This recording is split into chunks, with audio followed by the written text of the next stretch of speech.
Surat cyber crime સેલે આંતરરાજ્ય data entry અને Chinese gang સાથે જોડાયેલા સાયબર ફ્રોડ રેકેટનો પર્દાફાશ કર્યો છે. નાસ્તા ફરતા મુખ્ય આરોપી લવલી ઉર્ફે સમીર ઉર્ફે રવિ અરોરાને ચેન્નાઈથી ઝડપી પાડવામાં આવ્યો છે.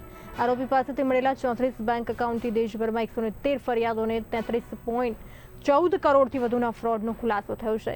વર્ક ફ્રોમ હોમ ડેટા એન્ટ્રીની લાલચ આપી 750થી વધુ લોકો પાસેથી રૂપિયા 3.35 કરોડથી વધુની છેતરપિંડી કરવામાં આવી હતી.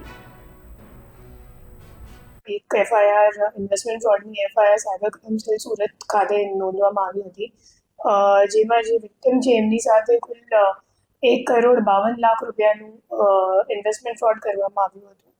અને જે ઇન્વેસ્ટમેન્ટ ફ્રોડ માટે એમને જે સંપર્ક કરવામાં આવેલું હતું એ આખું ટેલિગ્રામ ચેનલ મારફતે કરવામાં આવ્યું હતું. અને પછી એમને ગ્રુપમાં જોડાવવામાં આવ્યું અને એક લિંક ઉપર એમની આઈડી ક્રિએટ કરવામાં આવી અને બોગસ ફર્ઝી લિંક ઉપર પછી એમને એ લોકો એમ બતાવતા હતા કે ગોલ્ડ માઇનિંગના થ્રુ તમને આટલું રિટર્ન મળે છે કરીને પછી વિક્ટિમને એવું લાગતું હતું કે મને ખરેખર એકચ્યુઅલી નફો થાય છે.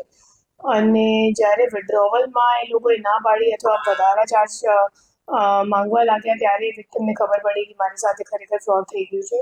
અને એટલે અહીંયા પછી એફઆઈઆર કરવા એ આવેલું હતું. તો આ ગુનાની તપાસ કરતાં અમે લોકોએ ઓલરેડી 2 આરોપીઓની ધરપકડ આમાં કરી ચૂક્યા છીએ. અને જે બંને આરોપીઓ છે એ લોકો અકાઉન્ટ હોલ્ડર હતા અને આ સિવાય જે મીડિયેટર હતો એ હતો.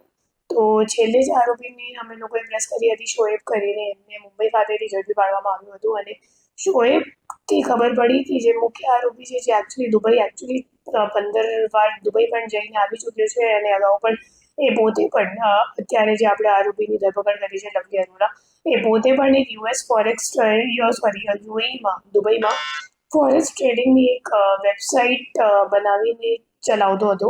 અને ત્યાં પછી લોસ થઈ ગયો એમને અને એટલે ઇન્ડિયા પરત આવી ગયો અને છેલ્લા 11 વર્ષથી મુંબઈમાં દહીસરમાં સેટલ છે અને મૂળ એમ રોહતક